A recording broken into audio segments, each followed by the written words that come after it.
desarrollar una enfermedad por reflujo gastroesofágico. Creo que es un tema importante. Con esta clase terminamos, creo que esófago.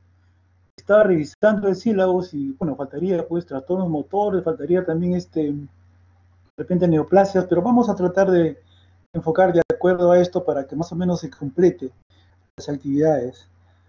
Entonces, hoy día vamos a revisar un gran síndrome y además una enfermedad en relación a la enfermedad de reflujo gastroesofágico. Cualquier duda que haya, por favor tome nota y al final haremos las preguntas, responderemos las inquietudes de todos ustedes.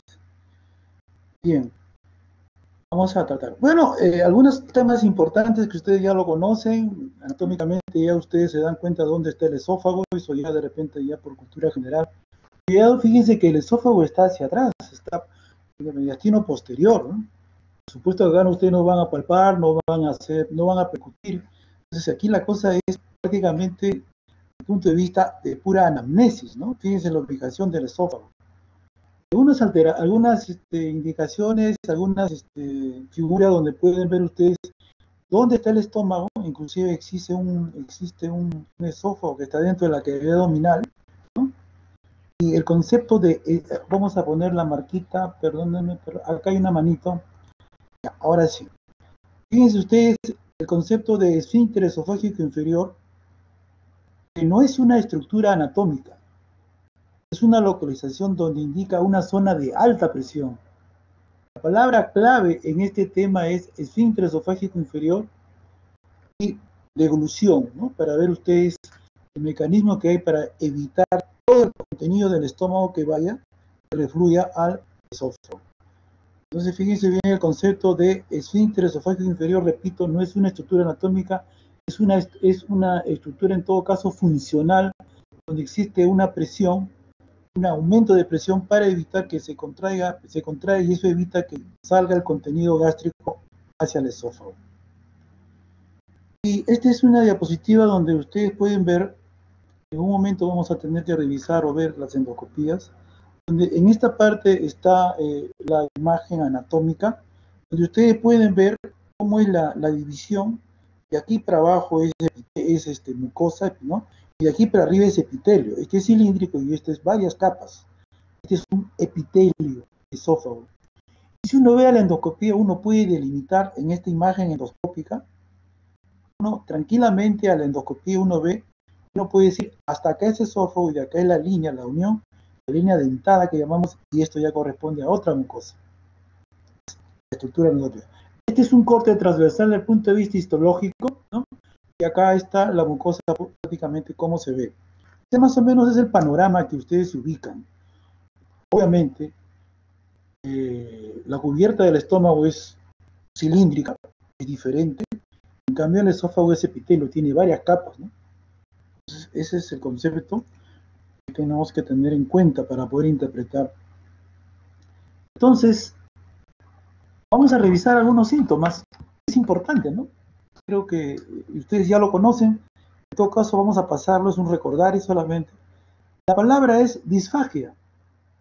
Para entender la disfagia y para entender la odinofagia, tenemos que saber el mecanismo, el acto de la deglución. Ustedes ya lo conocen. Si en estos momentos pasamos saliva o tomamos un líquido, no es que el líquido o el alimento va a pasar solito, porque nosotros, los humanos y algunos monos, paramos en bipedestación y todos, y los cuadrúpedos, como por ejemplo el animalito, el perrito, tiene que pasar. No es que el alimento, no es que el agua va a pasar porque yo estoy de pie. Todo es motilidad. Se contrae el esófago, primero es voluntario a través del esófago, y luego después, de acuerdo a los movimientos peristálticos del esófago, donde llega a la parte distal del esófago, se abre, ahí está la zona del esfínter esofágico. Una vez que pasa el estómago, se cierra. Y así evita que el contenido que hay en el estómago regrese. Entonces, cuando hay una dificultad que es diferente a dolor, en todo ese proceso de la deglución, se va a llamar disfagia. Tomen en cuenta porque vamos a hablar de disfagia en este gran síndrome, en esta enfermedad de reflujo.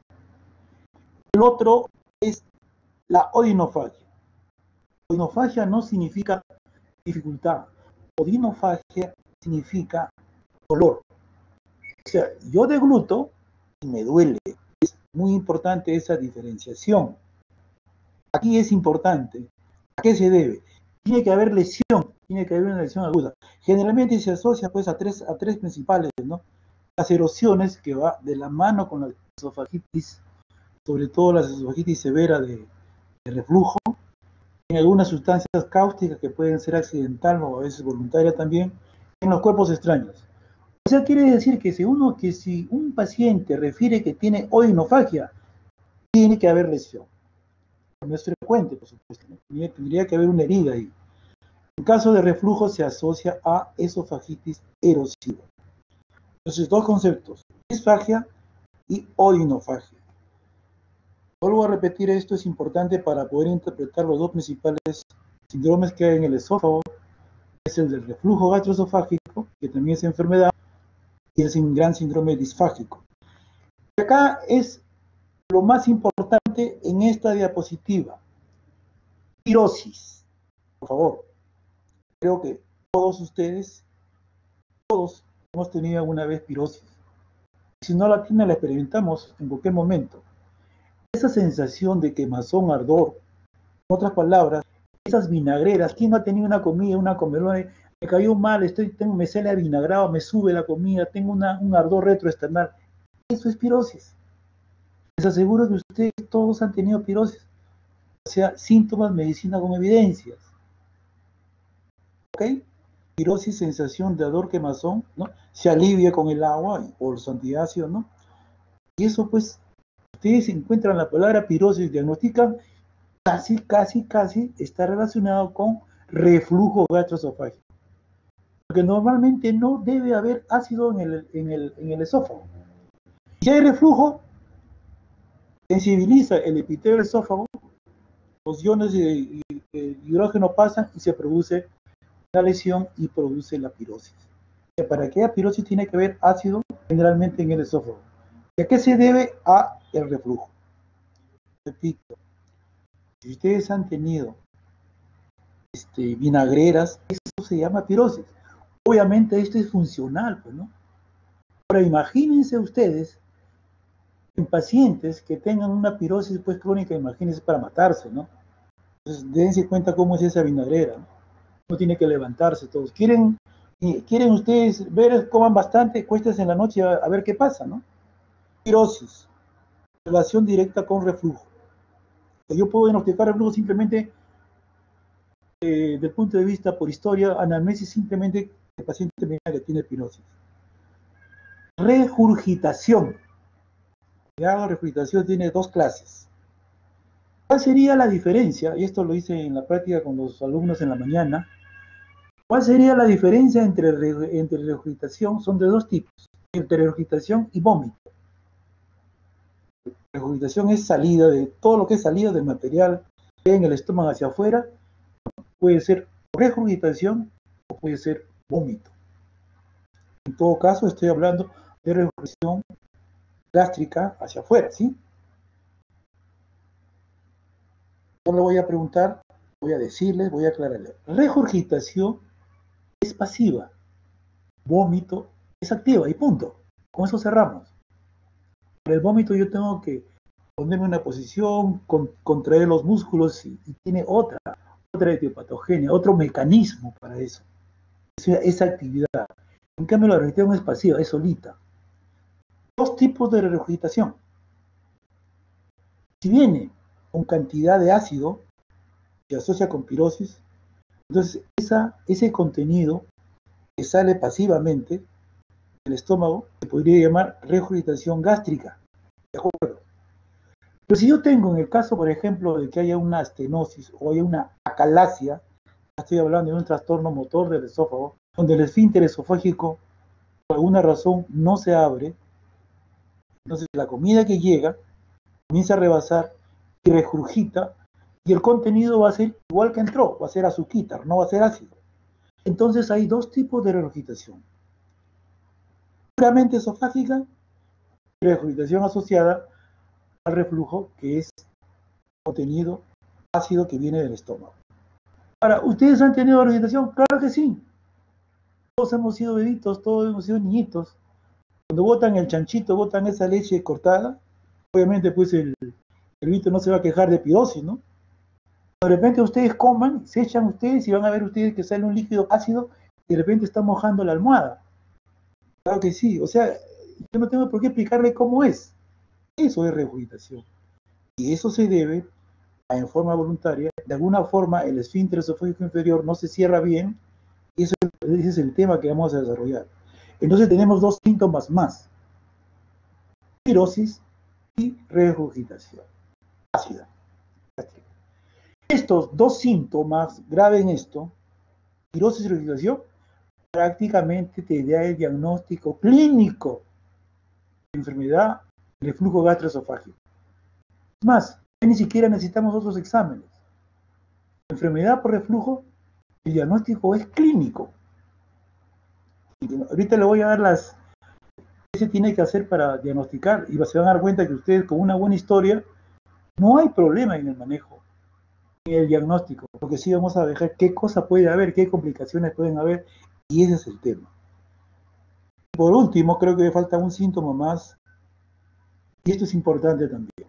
Todo esto se va a asociar. Dolor torácico. Uno de los alumnos en la mañana estaba preocupado porque también tenía dolor y yo le dije, yo también he tenido dolor torácico. Y esto va asociado con trastornos de la motilidad esofágica.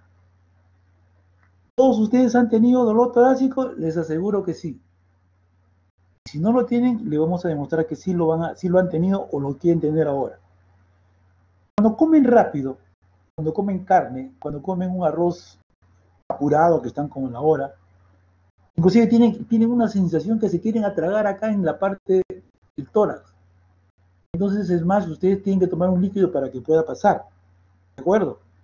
Esa sensación de dolor es dolor torácico, generalmente asociada, como dice acá, asociada a los trastornos motores, sobre todo el espasmo difuso esofágico. Es un trastorno motor del esófago. Cuidado que hay que hacer la diferenciación con problemas a nivel cardíaco, ¿no? A nivel de angina. Les voy a contar lo que me pasó a mí, ¿no? Eso puede pasar.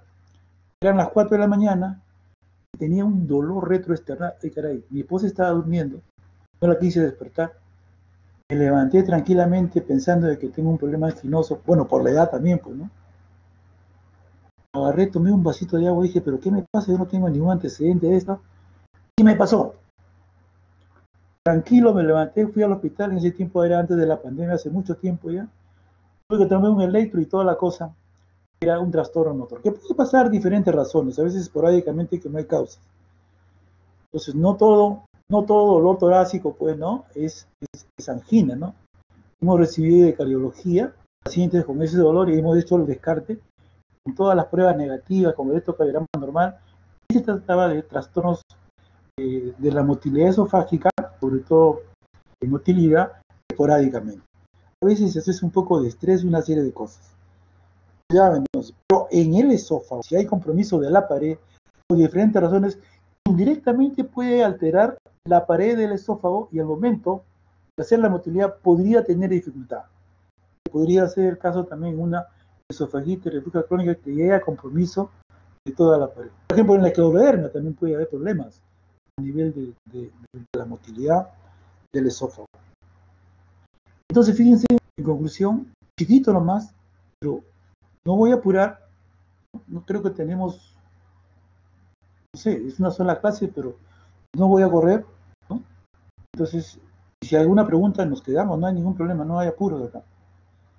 Entonces, fíjese, 5 síntomas principales, con eso vamos a terminar para poder aplicar los principales síndromes y nos vamos a la enfermedad. Evolución con sus alteraciones, uno va a dar disfagia si hay dificultad, uno va a dar odinofagia si hay dolor, el otro, pirosis, es asociado al reflujo, o sea, hay lesión, hay daño, hay ácido en el esófago y eso produce esa manifestación de vinagrera de dolor retroesternal. Hay regurgitación porque probablemente el éter no está, no se está cerrando adecuadamente y salva el contenido. Regurgitación. Y este dolor torácico asociado a trastorno motor. Y si queremos hacer relación con el reflujo gastroesofágico, probablemente el daño de la mucosa también altere toda la estructura de la pared y indirectamente puede dar ese tipo de molestia. O sea, en el gran síndrome vamos a encontrar de repente todos estos síntomas que hemos descrito. Bien, eso lo que estoy hablando es clínica de introducción, es semiología. Se supone que esto es un recordario y nada más, pero tengo que hacer hincapié para que se pueda entender. Entonces, ahora sí, nos vamos a la carnecita, ¿no? O sea, el tema de fondo. No sé si se estará viendo algunas fotos. De todas maneras, yo les estoy dejando todas las diapositivas, ¿no?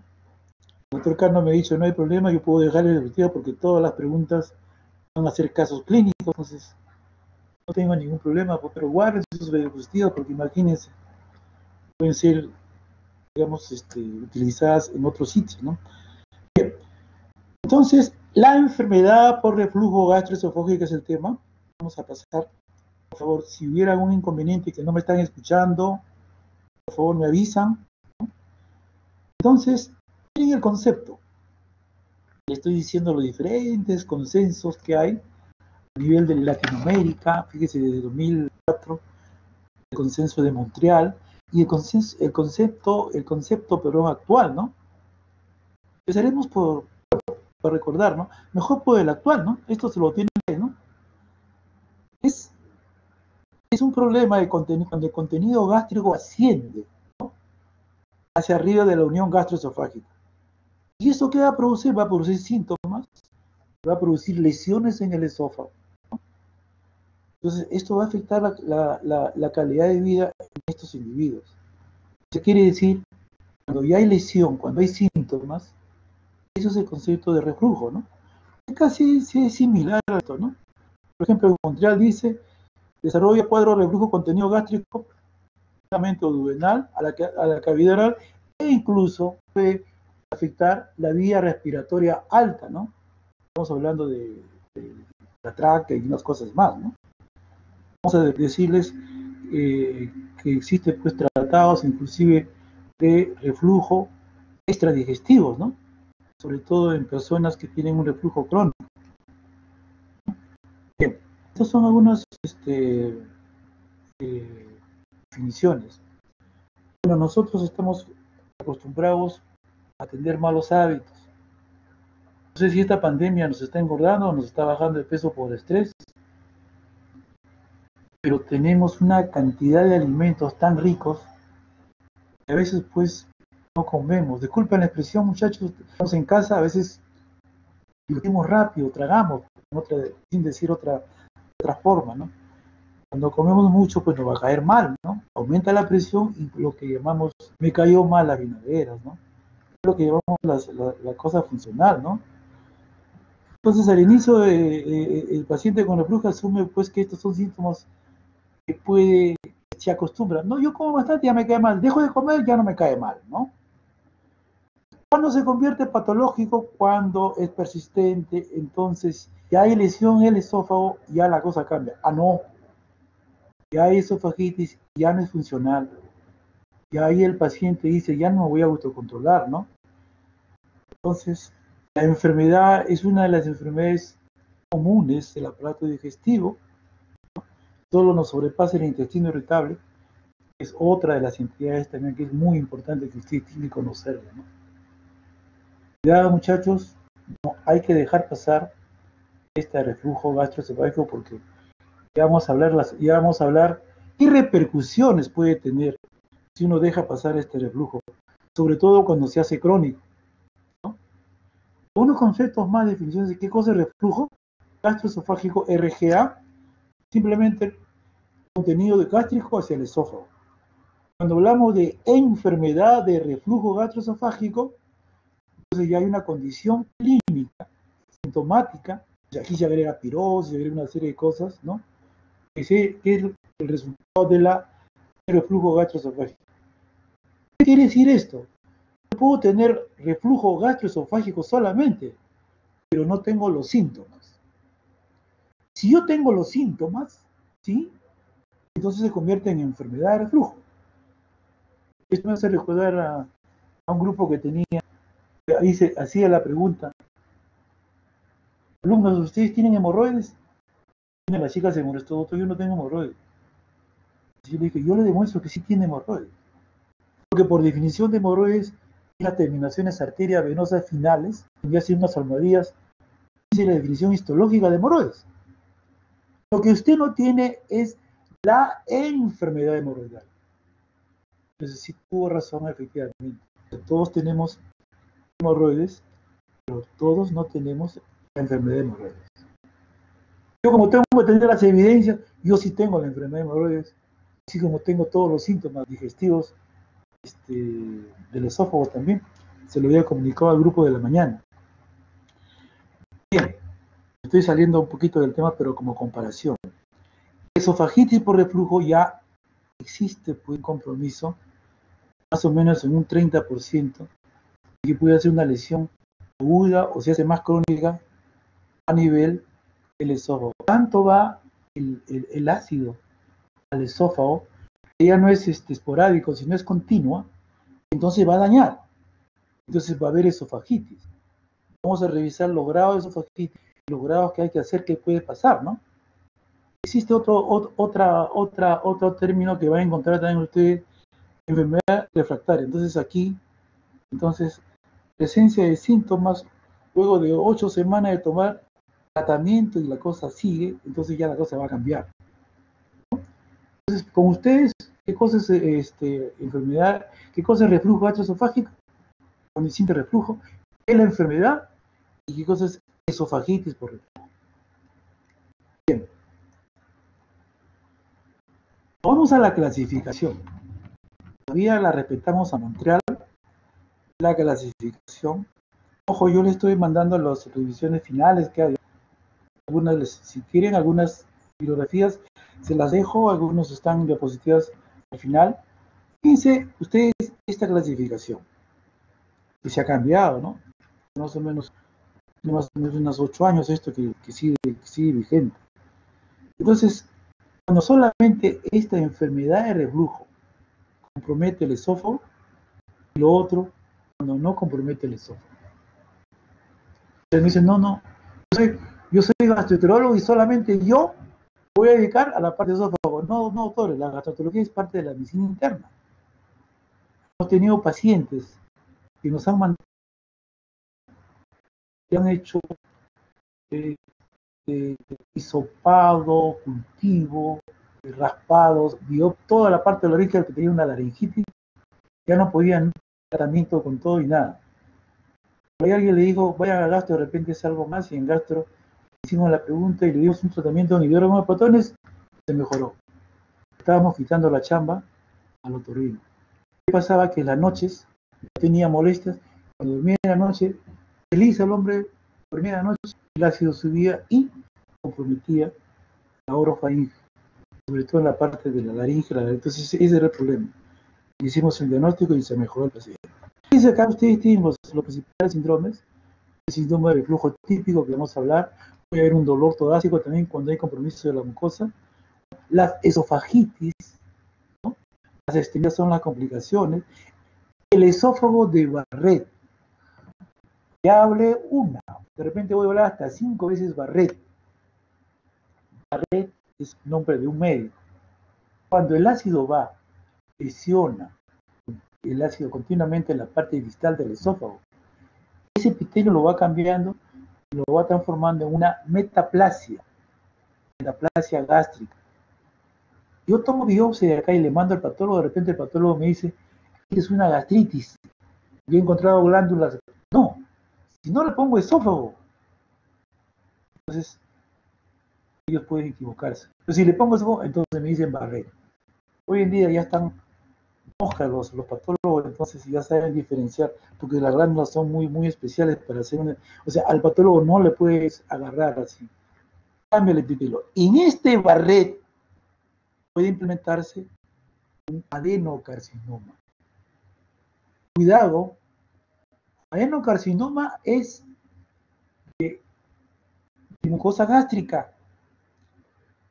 El cáncer propio del esófago, de la célula, cáncer epidermoide, el cáncer epidermoide propio no es del Barrett, es del epitelio, el escamoso, el epidermoide. Cuidado.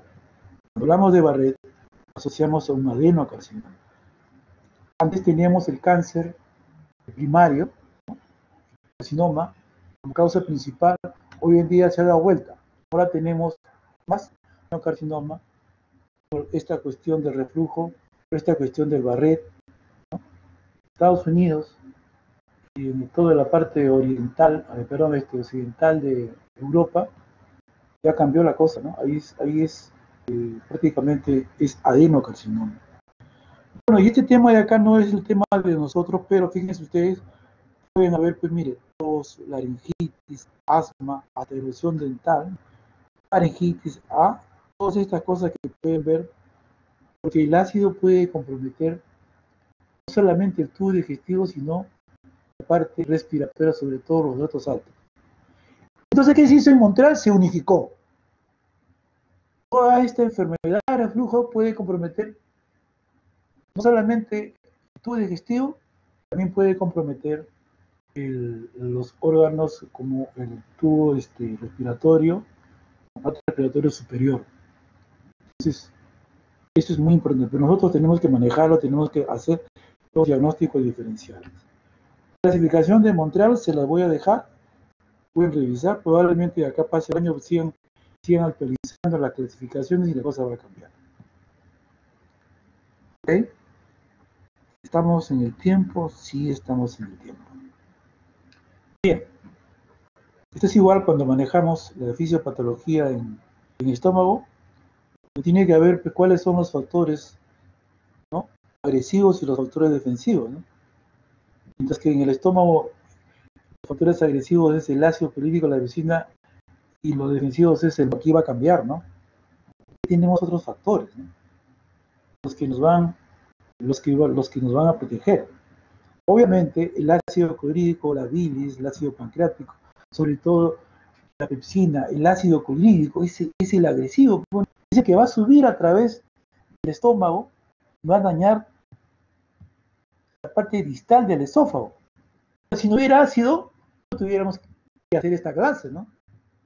Si haya reflujo, no va a pasar nada. Pero como el ácido sube, ese es el problema que hay. Entonces, ¿nosotros qué tenemos para defender?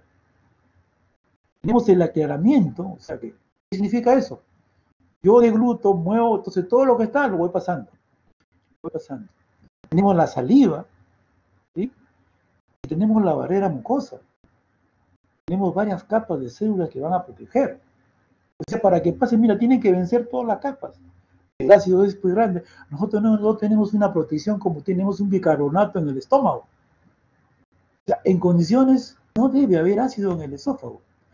Si hay ácido, va a lesionar y va a dar pirosis. Entonces nosotros estamos de pie, la bipedestación en nosotros, como terapias en los animalitos, como ellos no paran de pie, tenemos la salivación y tenemos la peristalsis esofágica y tenemos varias capas que nos van a proteger. Cuando esto de acá se desequilibra, la cosa va a cambiar. Quiero que entiendan, y de repente estoy tratando de ser lo más simple porque el concepto es que ustedes graben o capten, que quede no para el examen, que fijen el concepto. Esa es la idea, fijar el concepto. ¿Ok? Bien. Entonces fíjense ustedes el balance entre las fuerzas agresivas, ¿no?, que es el material refluido, ¿no?, y tenemos la defensiva, ya le hemos dicho, la resistencia a la mucosa, el aclaramiento esofágico. Ahí está la saliva, está la posición, una serie de cosas. Entonces, fíjense ustedes, ¿no?, la prevalencia. Creo que después vamos a pasar a que se ha pasado, vamos a ver, creo que se ha pasado una diapositiva.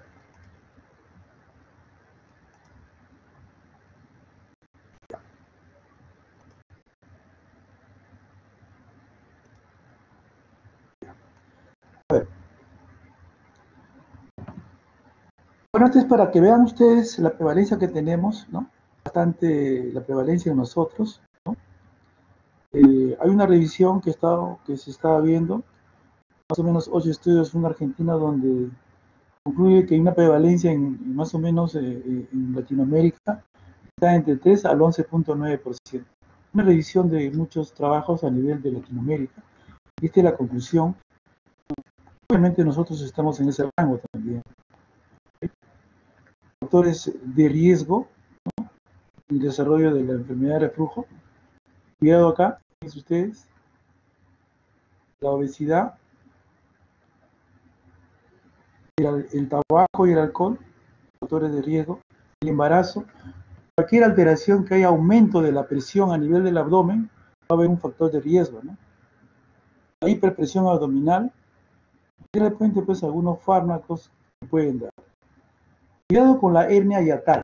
La hernia hiatal, si no lo saben, te voy a explicar.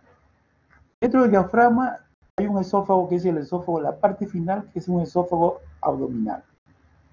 Por alguna razón, sube la parte del estómago y la unión esófago gástrico va por encima y se forma como una hernia. En pacientes que tienen hernia hiatal por diferentes razones, existe más posibilidad que haya reflujo en otros pacientes. Entonces, esa sería la indicación. Obviamente, las grasas, el chocolate, el café, son medicamentos que van a aumentar van a relajar el esfínter esofágico inferior, ¿no? Esas cosas es muy importante, sobre todo en los factores de riesgo. Bueno, esto es para ver las manifestaciones extraesofágicas. Aquí el daño es directo sobre la mucosa faríngea. Pueden haber broncoaspiración, simplemente es contacto directo. Broncoespasmos que puede el paciente tener tos cádica para eso. Acá están los factores protectores agresivos. Esta diapositiva debió ser la continuación de la otra. Bien, entonces fíjense ustedes. ¿Ya saben ustedes cuáles son los factores progresivos? Si los protectores están bien y tienen buen peso, así se va a ver la mucosa en el esófago. Entonces se va a delimitar la unión esófago-gástrica, la línea dentada. Pero si predomina el factor a los agresores, fíjense ustedes cómo se ve el esófago. Como un arañón así. Esto se ve en esofagitis. Cuando uno hace una endoscopía, el paciente tiene pirosis, no nos llama la atención. Nosotros vemos este tipo de erosiones en el esófago. Obviamente, el diagnóstico endoscópico, ¿qué es? Esofagitis. Nosotros tomamos la biopsia y nos dice si es leve, moderado o severo. Y buscamos inclusive si hay o no el Barrett. Entonces, fíjense cómo es el desbalance. Si está normal, nada proteja, no va a pasar nada. Pero si hay los factores agresivos vencen a los protectores, entonces hay enfermedad de reflujo gastroesofágico. Fíjense ustedes ahora cuándo es fisiológico y cuándo es patológico. Al comienzo les había hablado ya. Generalmente, esto, los gorditos para los comelones, siempre en la promoción hay personas que comen muy rápido, comen bastante, ¿no? Ahora ya no hay que los hombres comen más que las mujeres. Conozco mujeres también que comen tan igual, ¿no? Este es de corta duración, pueden ser tolerados. Es más, el paciente o la persona sabe cuándo va a tenerlo, ¿no? Entonces, seguro que me va a doler y efectivamente le cae mal, ¿no? No ocurre durante el sueño porque eso es inmediato. En cambio, el patológico ya es un reflujo permanente. Ya la pirosis se hace mucho más constante. Esta ya es enfermedad. ¿Ya? Y acá no es pues rápido, no es una duración corta, es una duración larga, ¿no? Y acá, olvídense, pues la calidad de vida es horrible. Como decía antes, al comienzo, perdón. Imagínense que tiene una venerada que tomando agua o antiácido le va a pasar. Imagínense ustedes que esa venerada tenga pues una semana todos los días. Hasta se pueden suicidar por eso, ¿no? Aquí puede ocurrir en cualquier momento del día. No tiene que ver nada con el sueño, ¿no? Entonces, cuando ustedes tienen una reflujo funcional, como les decía, es bastante frecuente, sobre todo en comidas copiosas, ¿no? Y acá quiero que entiendan este concepto. Esfínter esofágico inferior. Ya lo había mencionado en antes. Más o menos mide 3.5 centímetros, una zona de alta presión. Si quieren ustedes, le estoy dejando acá unos 10 a 20 centímetros en mercurio. Aquí juega un papel importante como mecanismo antirreflujo. Hace el alimento, se cierra. Listo. Nuevamente viene el alimento, se abre, pasa, se cierra. Cuando ese esfínter no se cierra bien, o es hipotónico, o no mantiene la presión que debe tenerla, ahí vienen los problemas. Entonces, en condiciones normales se relaja, hace el alimento, e impide que el contenido refluya. Quiere decir que si yo como un almuerzo normal y me echo, me paro de cabeza, les aseguro que el almuerzo, el frijol que ha comido no va a salir, pues. Bueno, salvo que tengan ustedes un esfínter que no esté trabajando mucho. En pacientes con esfínter esofágico con enfermedad de reflujo, probablemente este esfínter está hipotónico o no está funcionando bien. O sea, tiene que haber algo en el esfínter que no relaja, que se relaja espontáneamente, pero probablemente no se está cerrando como debe ser. Concepto: relajamiento del esfínter esofágico inferior, que les voy a decir, es una de las causas que vienen mucho en la fisiopatología. Acá está, graben esta diapositiva. Relajación transitoria del esfínter esofágico inferior, RTEI. Principal mecanismo implicado en la enfermedad de reflujo. ¿Qué quiere decir? Por momentos se relaja, por momentos se relaja. Acá tiene que ver muchos factores, la obesidad, el estrés, una serie de condicionantes. Entonces, normalmente si ustedes no tienen ese relajamiento, no van a tener reflujo, ¿no? Acá están las definiciones. Es engrenado por distensión gástrica, por eso no coman mucho, doctores. Coman despacio lo que debe ser. Hay, a través de mecanismos vagovares, es el principal mecanismo fisiopatológico, ¿sí? Entonces, la etiología para que haya, o las causas para que haya enfermedad, pues son diferentes razones. Puede haber una alteración en el mecanismo antirreflujo, puede haber una hipotonía, vamos a hablar nuevamente del esfínter esofágico. Si yo tengo distensión gástrica, aumento la presión en el abdomen, obesidad o como bastante, no tengo por dónde salir porque el estómago tiene que esperar su turno para que vaya al duodeno, entonces regreso por donde he entrado, ayuda, es obvio eso, ¿no? Retraso en el vaciamiento gástrico, tiene que avanzar, ustedes comen y no avanza, se puede retroceder, ¿no? Aumento de los factores agresores de la mucosa esofágica, ¿no? Cuidado. Problemas en la motilidad del esófago y la hernia hiatal. La hernia hiatal, si la tienen, es más posible, un 30%, a veces un poquito más, pueden asociarse a reflujo. Entonces, si tú comparas un paciente que por diferentes razones nació con una hernia o se formó una hernia hiatal, es más probable que tenga esofagitis que un paciente que no tenga hernia hiatal, ¿no? Esa es la idea.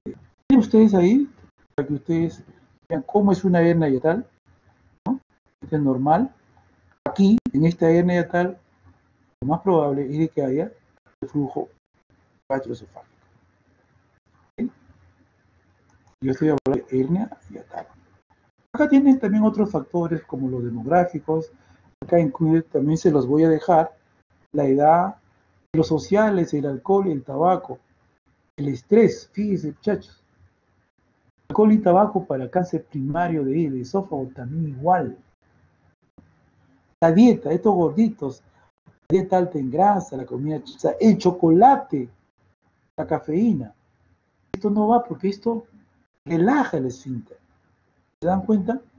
Es que cuando yo vaya el paciente por una enfermedad, yo tengo que decir, cuidado con estos alimentos, cuidado con estas costumbres de alcohol, tabaco. ¿Se dan cuenta por qué uno tiene que darle no solamente medicamentos, sino tiene que orientar al paciente por estos factores de riesgo? Bien. Cualquier pregunta, ya no a aclararles o conversarles al final. Ya les dije, el reflujo gastroesofágico no necesita pues que vaya a hacer una enfermedad, ¿no? ¿De qué va a depender? De la duración de los episodios de reflujo gastroesofágico, es obvio esta, ¿no? El tiempo de contacto con la mucosa. Ustedes no van a tener una enfermedad, pero solamente tienen un contacto de reflujo, hacen la pirosis, ¡pum!, se pasó. Eso no podemos ver. Tuvo una pirosis fugaz y se acabó. El otro, la cantidad del material que refluye también, ¿no? La sensibilidad de cada paciente. Cada paciente pues son a veces diferentes, ¿no? Eso juega para todos, sobre todo en dispepsia, ¿no? Yo me lleno con un poquito de gente que come 3 platos y no se llena. Los sensores, los chips son diferentes en cada órgano. Más que todo cuando hay sensibilidad. Esa es la parte un poco engorrosa que de fisiopatología ustedes tienen que revisarlo, y si ustedes entienden, el concepto final es: hay un esfínter que no se cierra bien y el ácido refluye y compromete el esófago, y hay una serie de cosas. En la clínica que vamos a hablar, yo creo que no voy a tener problema porque ustedes son buenos clínicos. Regurgitación con pirosis. Listo. Eso tiene que ser, hasta no demostrar lo contrario, reflujo gastroesofágico. Entonces, ¿quiénes van a nosotros? ¿Quiénes vienen?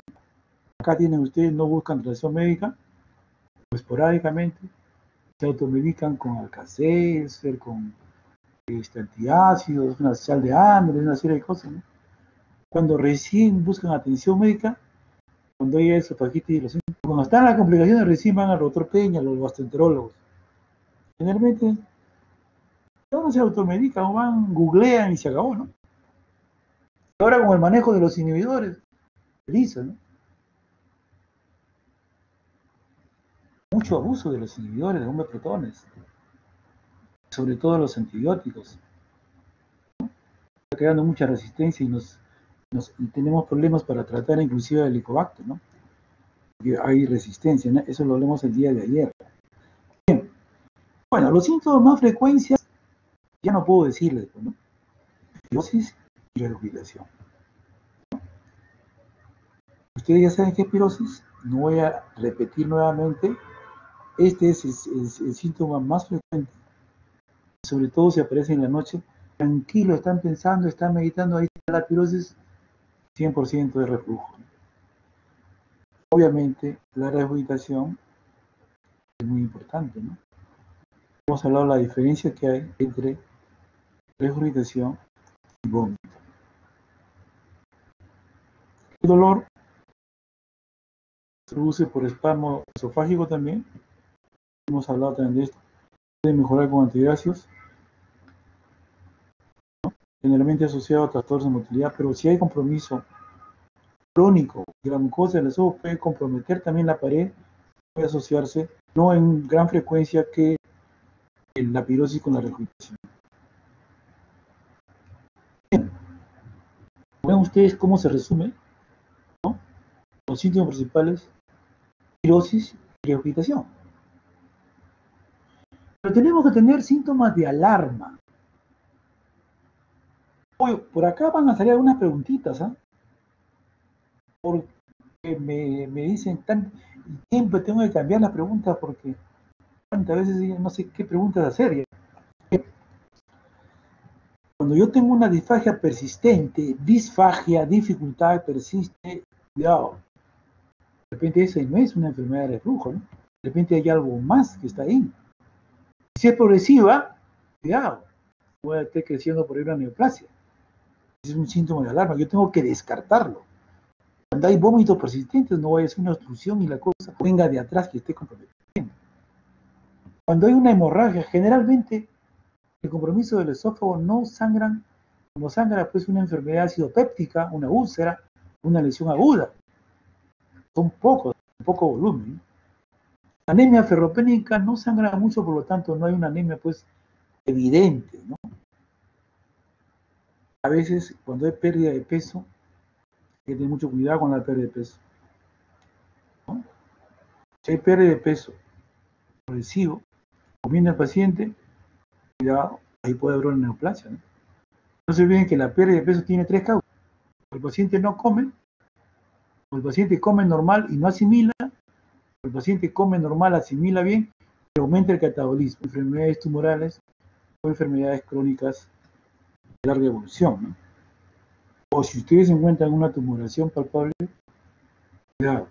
Ahí sí tienen ustedes que ampliar los estudios porque no es solamente enfermedad de reflujo, ¿no? En este caso estoy hablando como un diagnóstico diferencial, los signos de alarma donde ustedes están obligados a complementar con estudios endoscópicos y otras cosas más para aclarar qué otra cosa puede ser.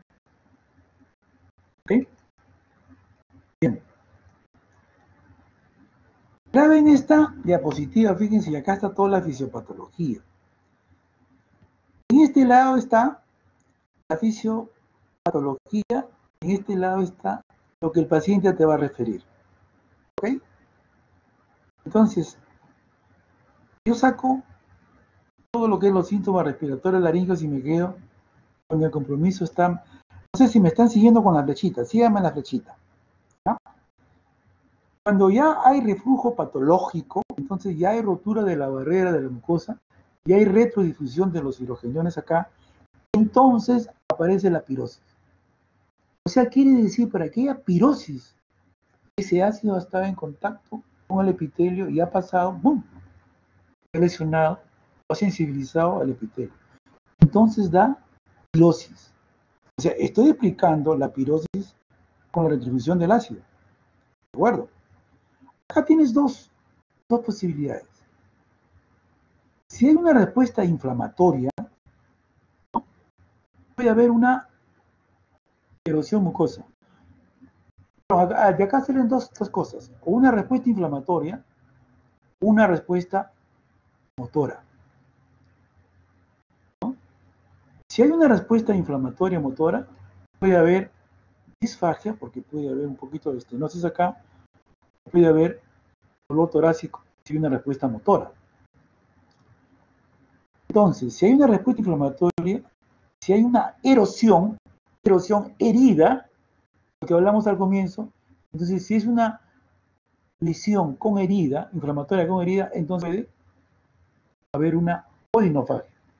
Entonces, odinofagia es cuando ya la lesión tiene una erosión, una úlcera, de repente sí, un poco más grande. Y si hay una herida, puede haber compromiso de los vasos, puede haber una pérdida semática. Repito, no es tan evidente el sangrado como que ocurre en otras entidades.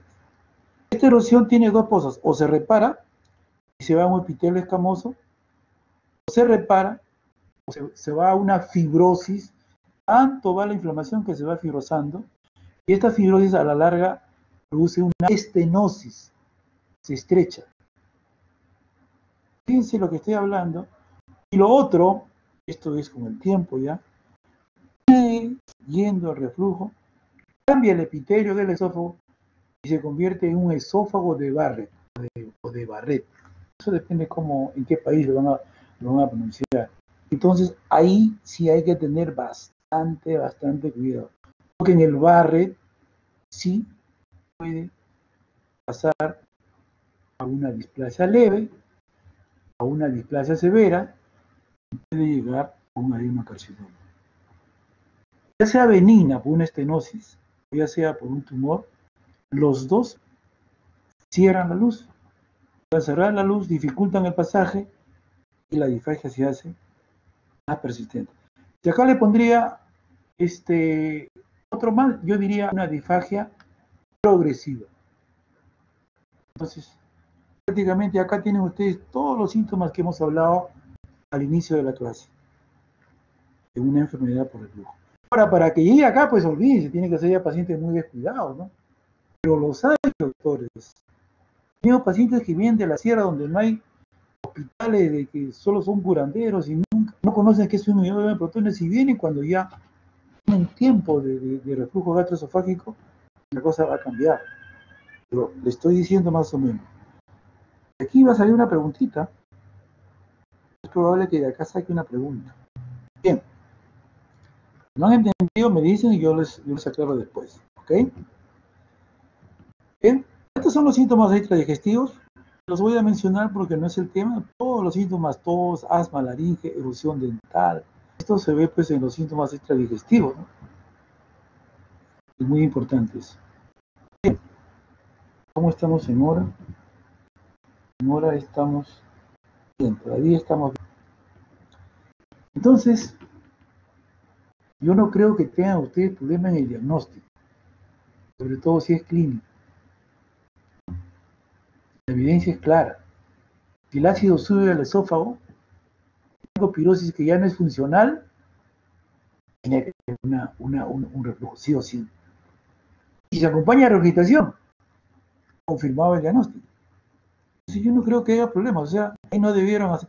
El clínico, ¿no? La respuesta de una prueba. Miren esta diapositiva que yo al comienzo cuando salió esto, dije, mira qué fácil, ¿no? La prueba terapéutica con inhibidores de diagnóstico con síntomas típicos sin datos de alarma. Si yo doy un tratamiento con inhibidores por 3 o 4 semanas y mejora, listo, estoy corroborando, estoy haciendo un diagnóstico de reflujo gastroesofágico. Solamente en síntomas típicos sin datos de alarma. Evidencia. ¿Ok? Bien. Es lo que yo hice. A ver, es lo que hice cuando me pasaron un paciente de, ¿cómo se llama? De otorrino. No sé cómo llega. Yo pues ya no quise decir porque ya me iba a convertir en otorrino. El otorrino se había roto, pues son bien entusiastas. Entonces me lo manda. Yo pues tenía que hacerle pruebas de pHmetría. Nada. Dije, no, estas cosas no, acá. Voy a hacer lo que le digo a mis alumnos. Y le hice la prueba y le hice el tratamiento con inhibidores y se acabó. Nunca más tuvo esas molestias laringeas. Solucionó el problema. Diagnóstico. Esto está válido, no lo dice el doctor Peña. Esto es la literatura. ¿De acuerdo? Si no lo saben, se lo estoy lanzando, ¿no? Y estos son los métodos diagnósticos, pero más que todo, orientado a las complicaciones, al seguimiento. O sea, yo no voy a poner una endoscopía para diagnosticar, pues, mira qué bonito está refluyendo, ¿no? No le voy a hacer una pesimetría para, oye, mira, no. Y estos son estudios que nos va a ayudar para poder hacer mucho más estudios, para ver síntomas atípicos. Les adelanto que yo hace mucho tiempo no uso la manometría porque no la tenemos y no tengo experiencia. La pH-metría lo mandé creo a un laboratorio particular porque en el hospital no lo tenemos. En el hospital no hay pH-metría ni manometría. En el hospital hay clínica, hay pacientes, hay semiología. ¿De acuerdo? Fíjense que yo estoy por jubilarme, ¿ya? Todo es en base clínica. La impedancia esofágica creo que la tiene solamente el hospital de Bagagliati, si no se me va la memoria. Después no la tenemos. Sin embargo, en otro hospital le hacen otros estudios, todo. Pero ustedes son clínicos. Dejen la endoscopía así porque vamos a ver el grado de esofagitis que hay, si hay Barrett, esas cosas sí lo podemos manejar. Y yo les digo, solamente porque no se debe hacer, todas estas cosas están en la literatura. Lo que es lo más práctico, ¿qué es lo que hacemos nosotros, ¿no? ¿Qué me sirve, sabe qué pedir una impedancia si no tienen cómo hacerlo? Pero sí me sirve decirle que tienen que saber diagnosticar clínicamente a un paciente que tiene una enfermedad por reflujo. Endoscopía, pues mira, fíjense ustedes, 90% la posibilidad que puedan tener síntomas o signos de alarma, necesariamente tienen ustedes que tratar, ¿no? La endoscopía no va a servir para muchas cosas, ¿no?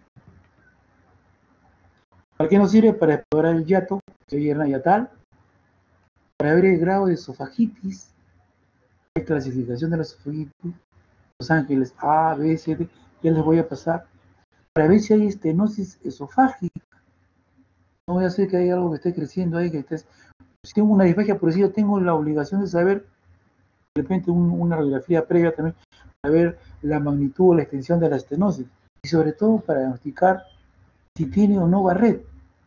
¿Yo puedo hacer el diagnóstico de Barrett mirando solamente endoscopía? Claro que sí. Si tengo Barrett, listo, le saco la hija, me confirma, tengo que hacer el seguimiento. Pero no me está diciendo que este examen de endoscopía es para diagnosticar reflujo. Ya está dado el reflujo.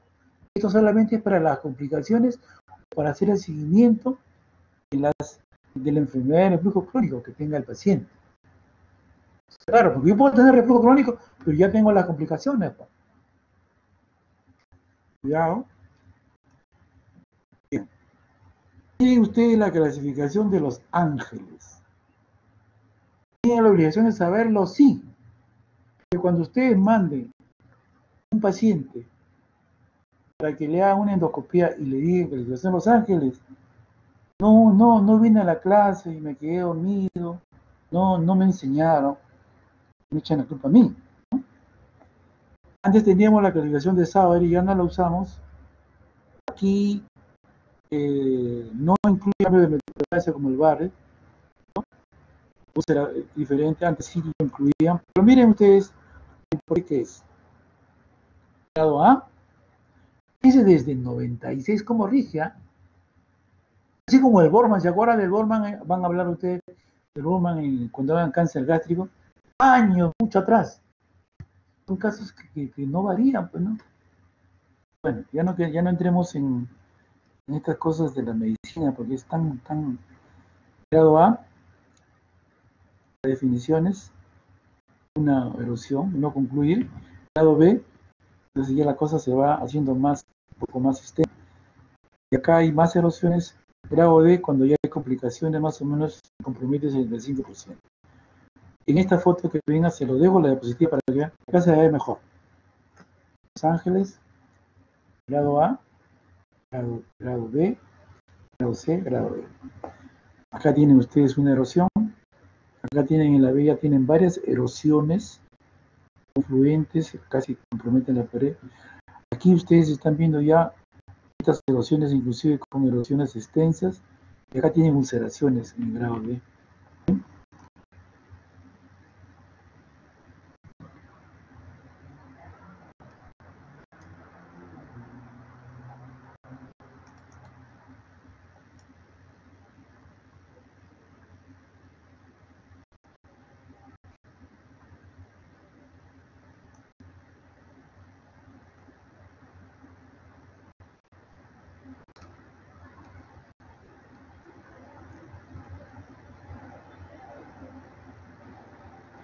¿Cómo vamos para agrandar esta diapositiva? Antes lo agrandé.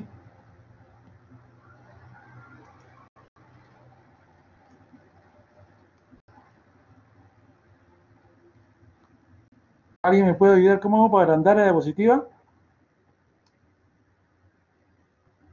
Doctor, creo que hay una lupita en la parte superior izquierda o inferior izquierda. Debe haber una lupa. Ajá.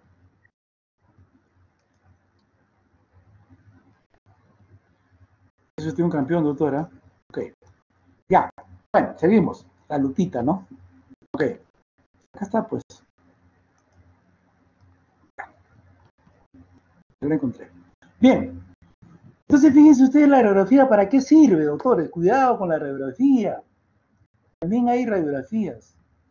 Pues si usted encuentra una estenosis, una dispepsia progresiva, usted no lo va a hacer endoscopía, porque si ustedes ven que la endoscopía tiene por lo menos 9 milímetros, 10 milímetros de diámetro, no va a pasar, pues.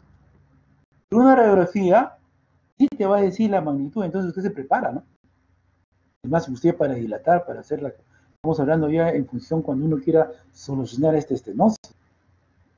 Cuidado, si ustedes indiquen una radiografía en un paciente que tenga estenosis, en lugar de hacer una radiografía, solo hacen ustedes una broncografía, echan ustedes varios, que es yeso, usen ustedes una neumonía aspirativa y lo matan al paciente. Mucho cuidado, existen sustancias de contraste hidrosoluble. Hemos tenido iatrogenas, se dice, ¿no? Cuando le han pedido pacientes con esto. Miren cómo se ve la imagen, una radiografía, ¿ok? ¿Sí? Las estenosis acá. Miren cómo se ve. Y miren estas erosiones. Acá no hay, esto no es tumor. Esta es fibrosis e inflamaciones, pero con una actividad inflamatoria del esófago. Estos son los ángeles tipo C, varias erosiones confluyen toda la luz. Prácticamente, pues estos son datos del endoscopista, del gastroenterólogo. Pero ustedes tienen la obligación de captar, de saber qué significa la legislación A, B, C, D en ese orden, ¿no? Cuidado, muchachos, por favor, no vayan a hacer quedar mal a ustedes en la universidad. Y acá tienen ustedes cómo es una erosión. Ya saben que erosión en todas las mucosas es compromiso de la mucosa, y úlcera va más allá de la mucosa. La relación va en función no a la extensión, sino en grados de profundidad. Esto juega para todo el tubo digestivo. Erosión. Okay. Quinta vez, Barrett. Les decía, ¿yo puedo diagnosticar el Barrett? Claro que sí. ¿Qué dicen ustedes? ¿No? Esto es esófago y miren cómo acá debería estar la unión y miren cómo va subiendo, ¿no? Si yo le tomo biopsia a este nivel, me va a salir glándulas, me va a salir Barrett. A eso le puse el nombre del famoso Barrett, esófago de Barrett. Ojo, la unión está acá abajo, ¿eh? Este es el Barrett. Le decía que si yo le mando esta biopsia al patólogo, me va a contestar, pues, glándulas gástricas, de repente me va a decir hasta gastritis. O sea, ¿yo puedo diagnosticar Barrett endoscópicamente? Claro que sí. Lo corroboro con la biopsia. Obviamente aquí sí tengo que hacer un buen diagnóstico, sí o sí tengo que tomar biopsia, ¿ok? Barrett. Cuidado, esto es una cándida. Cuando hablo de cándida, ¿con qué lo asociamos? Con síndrome de inmunodeficiencia, ¿no? También puede producir un tipo de ardor que no son un diagnóstico diferencial, ¿no? Pero acá no hay regurgitación, ¿no? Acá es persistente, ¿no? Mucho cuidado. Un diagnóstico diferencial. Aquí usamos la pH-simetría. Yo no le he usado a autores, creo que mínimo deberá ser unas 3 veces, unas 2 veces, no más. Endoscopía refractaria al tratamiento, endoscopía sin lesiones de esofagitis, o sea, estamos hablando de otro tipo de alteraciones, síntomas atípicos, ¿no? Sobre todo cuando tenemos compromiso extradigestivo, ¿no? Entonces, la pH-simetría no es otra cosa, manda una sondita y cada vez que hay ácido, lo controlan, hacen la pH-simetría y si eso es positivo, entonces hay ácido, eso demuestra. Este es el esófago, fíjense ustedes, ¿para qué se ubica? ¿Para qué se utiliza la radiografía? ¿No? De manera completa el esófago, para ver la estrategia del tratamiento, qué distancia hay de la estenosis. De repente, si quiero hacer dilataciones, yo soy muy amigo de las dilataciones, en el hospital hago dilataciones. Fíjense ustedes este esófago. Quiero que graben esta parte de acá, un poquito similar a un paciente que hice yo, una estenosis distal. Era un paciente que tenía un reflujo crónico, con pirosis de larga evolución, ¿no? Obviamente descuidado porque venía de provincias y el paciente no podía comer, ¿no? Obviamente no pasaba ni un arrocito, con la justa pasaba, lo dejaba pasar. Estenosis o reflujo. La manometría también se lo voy a dejar. Generalmente cuando uno quiere hacer candidato a cirugía antirreflujo, ¿no? Cuando no responden a tratamiento, realmente o quieren descartar ustedes un trastorno motor del esófago, manometría esofágica. Luego tenemos la impedancia, que se lo voy a dejar para que ustedes lo revisen. Yo no tengo mucha experiencia en esto, pero también tiene las indicaciones acá, como le está dejando en la diapositiva, también se utiliza, ¿no? Bien. O sea, yo no tengo problemas en diagnosticar. He hecho mi endoscopía, he clasificado mi esofagitis, que es A, B, C, D de Los Ángeles. He visto si tiene Barrett. Si tiene Barrett, he tomado biopsia. De repente en esa Barrett me va a salir una displasia leve, una displasia severa. Ahora vamos a revisarlo. No tengo problemas. ¿No? El diagnóstico no hay problemas. Hasta la endoscopía y el Barrett no hay problema. Hasta el esofagitis no hay problema. Entonces vamos a hablar de las complicaciones. complicaciones. La mayoría no va a presentar complicaciones, ¿no? Cuando ya los pacientes, generalmente hoy en día la gente es más culta ya, entonces de larga evolución. Como le decían antes, hay gente pues pobre que vienen de la selva, que vienen de los caseríos, donde no tienen la cultura, entonces ahí viene ya avanzado, entonces la cosa va a cambiar. Estas son las complicaciones más frecuentes. Esofagitis, doctores. Tranquilamente lo manejamos haciendo las endoscopías.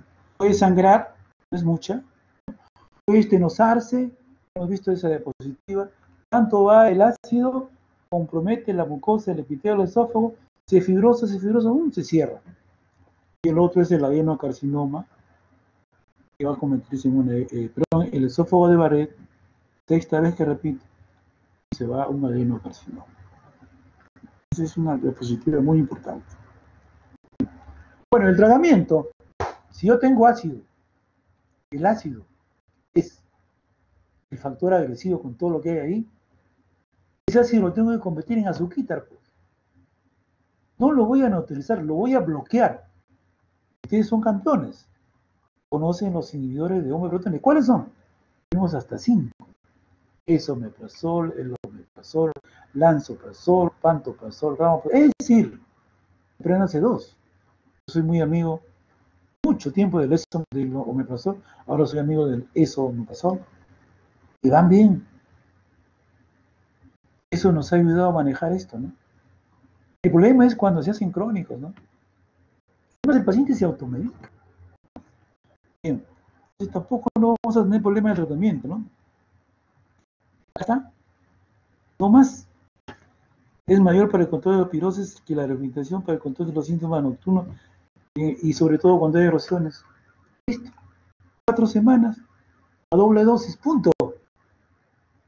¿No? Con cargo que ustedes lo revisen, ¿eh? Entonces, ¿cuál es el objetivo del tratamiento en la enfermedad? Aliviar los síntomas, calidad de vida, entonces que no haya pirosis, ¿no? Que cicatricen las lesiones, ¿de acuerdo? El alivio de los síntomas, la calidad de vida es importante. ¿Quién va a estar con esas pintaderas permanentemente? ¿Notado usted? Yo me conozco cuando como y me tomo mi malgaldrato, actúo localmente, qué alivio. Hay gente que lo hace, ¿no? Pero menos mal que es funcional, ¿no? Porque si fuera crónico la tristeza, ¿no? Vienen las otras, las medidas higiénico-dietéticas, esos que comen grasa, esos que comen chocolate, esos que comen los farmacológicos, ya vamos a hablar de los inhibidores. Bueno, el tratamiento quirúrgico lo dejamos pues cuando ya el paciente no quiere operar. Generalmente yo hago tratamiento médico y me va muy bien. Algunos pacientes pues, sobre todo si son cirujanos, hay indicaciones cuando no responden, que son poquísimos, ¿no? Modificar el estilo de vida, bajar de peso, dejar de fumar, alcohol, llevar un poquito la cabecera de la cama, cuidado, algunos estudios dicen que no vale la pena, puede causar de divorcio, ¿no? Algunos dicen dormir de cúbito lateral izquierdo, pero para ustedes, no sean cosas, bajen de peso. ¿Okay? Bien, ya no usamos los antiácidos, puede ser localmente y se acabó, neutraliza de una forma de inicio que pueda tener una pirosis así. Pero lo que tenemos, ya no utilizamos ranitidina que lo hemos usado a tiempo. Les pongo esto porque en algunos hospitales o centros de salud no pueden, existe todavía esto que cuesta menos, pues, ¿no? Pero lo ideal es los inhibidores de bomba de protones. Le he puesto con mayúscula el esomeprazol. Ahí le estoy dejando el resto. Apréndanse, muchachos, un medicamento. Les adelanto algo. De repente me van a demandar por eso. En gastro solo tenemos 5 medicamentos, principios activos que tienen que aprenderse. Propio de gastro. Nos estudiamos todos, nos matamos todos. Pero al final, recetar 5 productos. Estoy hablando propios de gastro.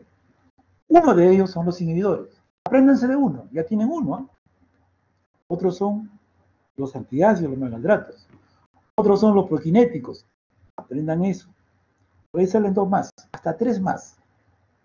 El resto es parte de otros sistemas, ¿eh? Cuidado que me satanicen porque igualito tiene neuma, igualito tiene uno más que otro, por supuesto, cardio, ¿no? Este es uno de ellos. Acá están, ¿ves? Hablando sin ver los protinéticos. ¿Conocen ustedes uno? La metoclopramida es uno de ellos. Acá está. Yo utilizo los dos primeros. Domperidone y metoclopramida. Cuando el paciente tiene dificultad de dispepsia, tiene dificultad en el vaciamiento gástrico, para mi grupo mañana, palabra clave, motilidad gástrica, vaciamiento gástrico y secreción gástrica. Mañana, palabra clave. Me están escuchando en mi grupo de práctica estoy hablando. Acá se utiliza concomitantemente con los servidores cuando hay problemas a nivel de vaciamiento gástrico. Ayudar mejor. ¿De acuerdo? Pero en primera línea, inhibidores y bomba de protones. Como estoy, 10 minutos y terminamos. Si no, no va a tener tiempo para las preguntas. Acá tienen las dosis. Dupliquen ustedes. Dupliquen. Acá le he puesto el esomeprazol. 40 miligramos, ya está, listo. 2 veces al día. En lugar de 4 semanas, utilicen 8 semanas. Les aseguro que a la segunda semana, tercera semana, van a estar felices los colegas, los pacientes. Van a mejorar su pirosis y esas cosas que los denle más tiempo. Dejen por exceso. No estoy hablando de otras asociaciones, ¿no? Solamente con inhibidores. Y todos los regímenes, engordar, no el chocolate, no el café, no el tabaco y las cosas más. ¿Se dan cuenta que no es difícil tratar? El problema es cuando hay complicaciones, ¿no? Bien. Ahí tienen ustedes, se los dejo una serie de cantidad para que ustedes revisen dosis y todo lo que son amigos de la farmacología. No sea un problema porque cuando ustedes se reciban y den el RP, de repente hay otros inhibidores y otros productos más. Mejor pues que se peleen los laboratorios para que ofrezcan mejor calidad y menos precio, ¿no? Bien. Acá tienen el manejo de la enfermedad de reflujo erosivo, una secuencia cómo tienen que seguir. También se lo voy a dejar para que ustedes lo revisen, no hay ningún problema. Van a ver ustedes diferentes algoritmos que pueden haber, ¿no? El tratamiento inhibidores puede fallar en algunos pacientes. De repente, acá hay que tener en cuenta mucho cuidado. De repente no es el problema del reflujo del ácido propiamente, sino son los ácidos biliares, ¿no? La cosa va a cambiar ahí, ¿no? Cuidado con eso. Cuando está reservado el tratamiento quirúrgico, pacientes jóvenes que no quieran, acaso el tratamiento farmacológico es difícil, ¿no? Cuando hay complicaciones, eso es barrer, cuando el paciente quiera. No es que yo tenga, que no sea amigo de los cirujanos, porque no son mis patas, ¿no? Pero ahí me va bien. No tengo problemas para decirle, porque hay que seguir al paciente, ¿no? Y convencer al paciente que eso se puede solucionar. Okay. Hoy en día tenemos la paroscopía para eso, así que ya la cosa va también mejorando, ¿no? Y no quiero chocar con ustedes que algunos van a ser cirujanos, ¿no? Pero hagan una cirugía especializada, ¿no? Hoy en día todo es especialidad. Cirugía de mano, dice, yo me operé un tendón. No, cirugía de dedos. 3 médicos había cirujanos de manos en ese momento, hace como 5 años atrás, 5 o 8 años. Uno estaba en el Obrero, en ese tiempo se llamaba el Obrero, ¿cómo se llama? Otro estaba en el Rebagliati, ¿no? Y otro estaba en una clínica. En Almenara, en el Rebagliati y en la clínica. 15 que tuvieron que operar en el Almenara. Clínica, cirujano de mano. De repente hay cirujano de meñique, cirujano, ya la cosa va a cambiar, ¿no? Ahí en eso estamos ahora. Bien, perdón, me pasé. Dilataciones, cuando la disfagia es por estenosis, cuando hay fibrosis. Y ya estamos por terminar. Miren ustedes esta imagen endoscópica. Miren ustedes esta imagen endoscópica con úlcera. Yo puedo preguntar, puedo mandar en la clase esta diapositiva y digan ustedes, ¿qué síntomas tendrá el paciente? Acá. ¿Tendrá disfagia? Claro que sí. ¿Tendrá inofagia? Claro que sí. ¿Podrá sangrar? Claro que sí. ¿Podrá sangrar? ¿Podrá haber alteraciones en la pared? ¿Podrá haber dolor torácico? Podría haber dolor torácico. ¿Se dan cuenta? Casi todos los síntomas va a tener. Pero básicamente, va a haber disfagia, ¿no? Bien. Miren ustedes la imagen acá. Miren cómo se ve la luz. estenosis, ¿no? Seguimos. ¿Tienen ustedes otra complicación? ¿Puede sangrar el paciente? ¿No? Repito, no es mucho sangrado, claro que sí, pero puede sangrar también, claro. Y esta es una cosa, una luz estenótica. Voy a hablar una comparación, de repente no es tan debería ser, un esófago virgen y un esófago no virgen. Aquí se ve como estaba, y aquí se ha hecho una dilatación. Se ha hecho el roto la cosa. Si acá pasaba un arrocito, pasa un panamito, pasa un canario, pasa esos frijoles un poco más grandes. Con tal que el paciente pues llegue a pasar, ¿no? Tenía un paciente que tenía una esofagitis y no pasaba casi nada. No sé cómo se averiguaron que yo hacía dilataciones. Me buscaron al consultorio. Ah, no, le dije, yo no te hago en el consultorio. Si quieres te hago en el hospital. Me firmas todos sus descendientes una autorización. Sí, doctor, le firmamos todo, con cargo a todo. Salió bien la paciente. Tuve que tener varias sesiones de estación para que el paciente pueda comer una viejita. Que nadie lo quería hacerlo. Que habían ido otros gastroenterólogos. Lo hice. Es una satisfacción que tuve.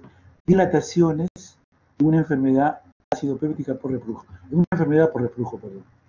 Acá tienen ustedes los diferentes dilatadores que se usa, que son de oliva metálica. Entonces va a introducir por acá y va a romper. Como un cartón, tiene que sonar. Hay que ser acá masoquistas o agresivos, ¿no? No hay gastroenterólogo agresivo, ¿eh? Ni médico no sea agresivo, sino no hay médico pasivo, ¿eh? Tiene que romper, tiene que sonar, tiene que gritar, tiene que sangrar. Si no, no hay dilatación. Ok, entonces, dilataciones. ¿No? Cuidado, esto es para la manometría, para la acalasia. Acalasia, el concepto de acalasia, graben esto. Este es un problema de utilidad. El esfínter no se abre. Al no abrir se rebasa. Imagen de punta de lápiz. Que lo han leído cuando han hecho radiología. ¿No? Aquí se aplica esto. Dilatación neumática. Únicamente abren y rompen las fibras y solucionan el problema.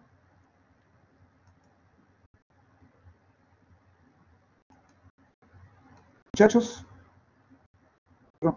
ya como yo pensé que había acabado.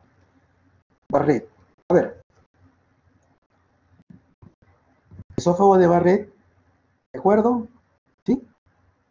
En esta lámina, el epitelio escamoso, acá epitelio escamoso normal, aquí glándulas, esófago de Barrett, o sea, toda esta zona de acá, Barrett. Dígame esta de esta diapositiva, por favor. Acá. Miren, el epitelio escamoso, epitelio de Barrett con displasia moderada, de repente hasta severa también acá, y acá adenocarcinoma. En la lámina se encuentra esófago normal, se encuentra Barrett con displasia y encuentra adenocarcinoma. La idea es de que no debemos encontrar adenocarcinoma. Por lo tanto, hay que hacer un seguimiento. ¿De acuerdo? De ahí la importancia de diagnosticar Barrett. ¿Por qué hay Barrett? Porque hay reflujo crónico. Puede ser con síntomas o sin síntomas, ¿eh? Es que el examen tiene que tener síntomas, ¿eh? Va a cambiar el epitelio. Ok. La pieza operatoria. Miren ustedes la unión, justo, en la unión esófago-gástrica, donde sacaron todo. Y eso es el final. Espero, al menos, de que de todas las diapositivas, hará pues unas 3, 4 donde tienen que ser puntuales. Porque la idea es de que fijen conceptos. Que ya no van a revisar ustedes más. Porque acá ya ustedes son esofagolólogos. Son especialistas en reflujo. No hay otra forma. ¿Quieren revisar? Y busquemos los casos. Bien, muchachos, no sé si me he pasado, creo que estamos en hora. Cualquier pregunta, please, cualquier pregunta, yo no tengo ningún inconveniente en ayudarles a resolver esto. Ok, muchachos. ¿Alguna inquietud? ¿Alguna pregunta?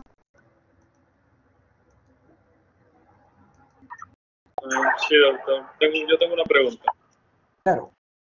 En el caso de que los inhibidores de la bomba de protones se utilizan para un diagnóstico empírico, no llegan a dar resultados o no se ve efectos a las 4 semanas, ¿en ese caso se tendría como otra alternativa para verificar el diagnóstico la endoscopía o tendría que ser la pHimetría que se había mencionado anteriormente?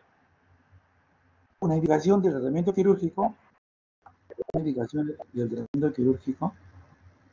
indicación es esta, cuando no hay respuesta. ¿Quiere que le diga algo? La respuesta está.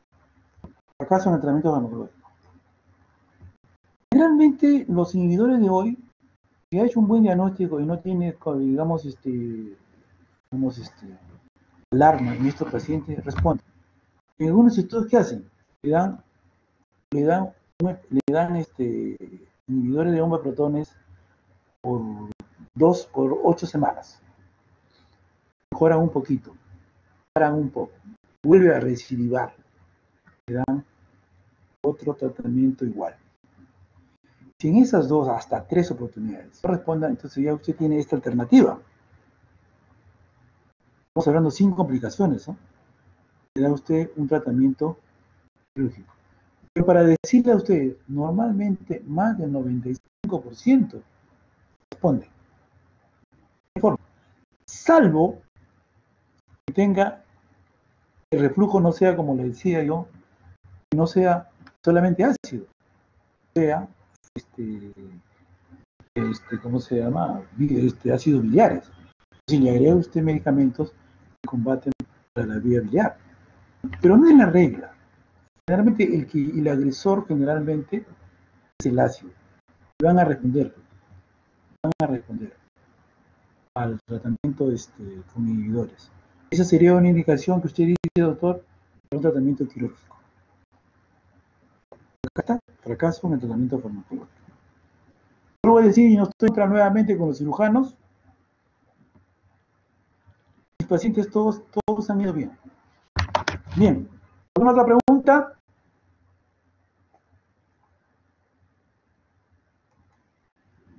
Cuando me preguntas hay dos razones, o han entendido, o de repente por ahí no quieren agregarse a la pregunta. Yo no, todos estamos en familia, no hay problema. Una cosa, en este caso, ¿el tratamiento de los inhibidores de la bomba de protones es mantenido la dosis o me va pasando el tiempo de 4 semanas, se va bajando ya por la dosificación? Usted, normalmente tenemos, por ejemplo, duplica usted la dosis. Se da 40 miligramos en la mañana, 40 en la noche. Normalmente se da 20 y 20, ¿no? En lugar de darle 4 semanas, se da 8 semanas. Les aseguro que a la segunda semana de tratamiento el paciente ya no tiene síntomas. Al mes, ¿okay? Prácticamente desaparece. A las 8 semanas le hace una endoscopía y ya no hay esos paquetes. Obviamente usted le ha hecho la endoscopía previa y van a ver el seguimiento. Eso es en condiciones normales y frecuentes. No se varía nada. Por eso no es tan problemático tratar la enfermedad de reflujo. El problema está cuando ya hay complicaciones. Cuando hay barré, cuando hay estenosis, cuando ya las circulaciones están dando fibrosis, una serie de cosas, ¿no? Yo hago la pregunta a uno de ustedes, cualquiera. ¿Quién de ustedes tiene una familiar o una tía que tenga enfermedad de flujo y que siempre haya descuidos y que no sea un control? Porque si ustedes preguntan a los familiares, seguramente que lo van a tener, ¿ah? Acá estamos para resolver los problemas.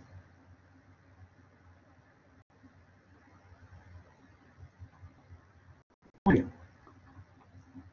Chicos, yo espero que ustedes me dicen, si no, estaremos terminando esta disertación.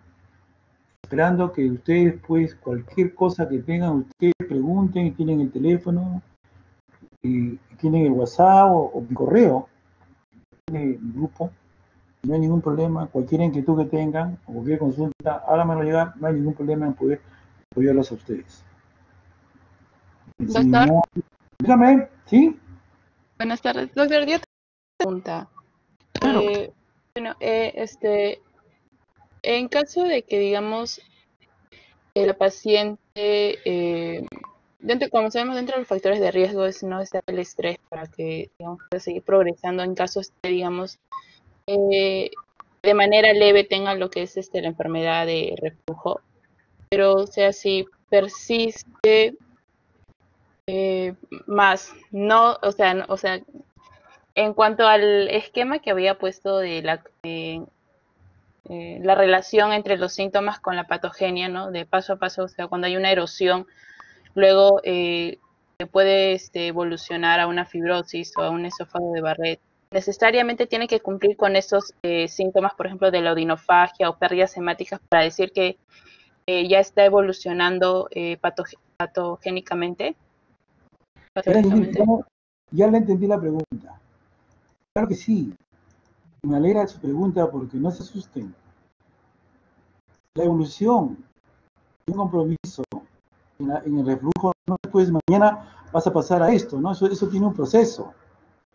Vamos a buscar acá un ratito, vamos a buscar acá. Miren, yo saco esto de acá, todas las manifestaciones estas digestivas. Para que haya pirosis, tiene que haber ácido en contacto con la pared. ¿De acuerdo?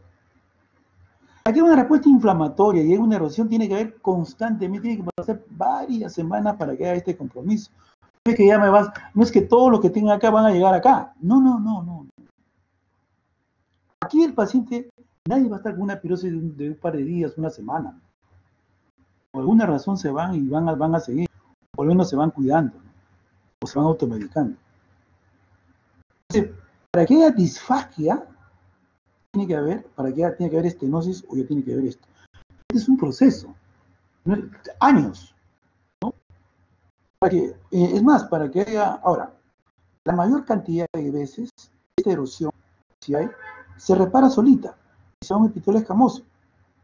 Pero muchos de ellos, inclusive, hay una fibrosis constantemente y la cosa va a llegar a una estenosis. O sea, no es que el que tenga pirosis, el que tenga reflujo, de frente va a ir acá más se queda. ¿De acuerdo? O sea, y estas ya son las complicaciones. O sea, hasta acá ya son las complicaciones. Ya. Es poquísimas, casi no las hay. Vuelvo a decir, esas complicaciones hay con pacientes totalmente descuidados. Por eso yo le decía a ustedes, si tienen pirosis de una semana, 2 semanas, yo creo que estén tranquilos, ¿no? Imagínate pues, con esa sensación todo el día, la calidad de vida.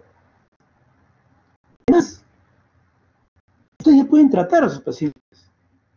Además, dándole 4 semanas, inhibidores, ustedes están confirmando el diagnóstico.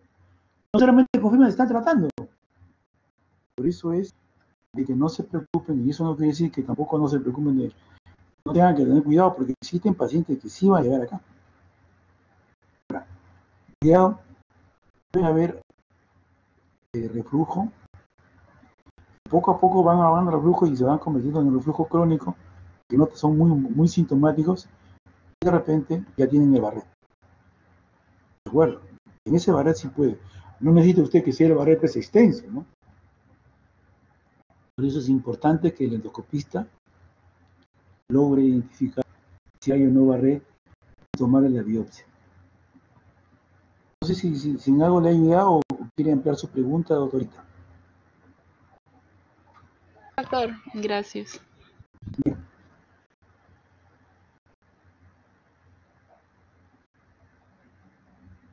Bueno, entonces, si no hay preguntas, yo preguntaré en el examen. Pues, ¿no? Yo no... Doctor, ¿puedo hacer una pregunta? Disculpe. Claro, estoy para eso, claro que sí. Bueno, doctor, ¿podríamos clasificar como enfermedad de reflujo esofágico a aquellas personas que duermen de su lado derecho y justamente producen ese reflujo, o es un aspecto completamente ajeno a ello? ¿no? Porque yo tengo entendido que aquellos que duermen de su lado derecho tienden a generar ese reflujo, ¿no? Y por eso se recomienda dormir del lado izquierdo. Yo creo que es algo banal, pero no sé si tenga algo que ver con esta patología. Gracias, doctor. Claro, el aspecto posicional, claro que sí. Doctores, fisiopatología. Imagínate, todos no vamos a dormir, pues, nosotros somos sonámbulos de la noche, sabemos que dormimos en la cabecera y terminamos de costado, boca abajo, qué sé yo. Uno ni se acuerda. No, esa no es la condición para que produzca reflujo. Son factores concomitantes, ¿no? Entonces, inclusive te dicen que eleves un poquito la cabecera, para que hagas un poquito de posicional. Eso a la izquierda, a la derecha, eso ayuda. La principal causa que puede haber, ya les he dicho, es la relajación transitoria del esfínter esofágico inferior.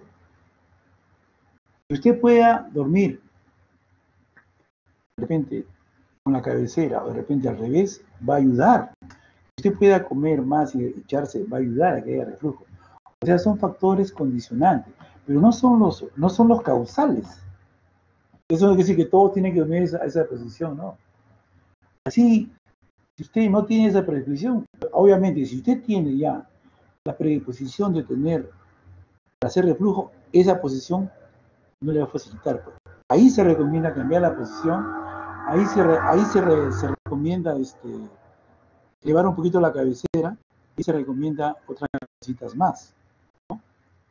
Pero no esa es la causa como que si con eso vamos a tener, ¿cómo se llama? Como causa de enfermedad de reflujo. Simplemente es un factor nada más. Bien. ¿Ok? Doctor.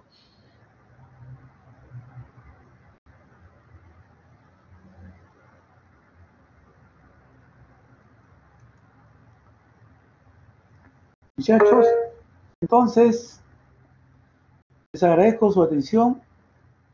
¿No? Espero que no tengan reflujo esta noche. Cuídense, oriéntense. No tengan problemas con el diagnóstico, que sí lo van a hacer, y menos con el tratamiento. Cualquier duda que tengan, cualquier consulta, me escriben y les solucionamos el problema. Hacemos una consulta virtual. Una consulta así, remota. Y no tenemos problema.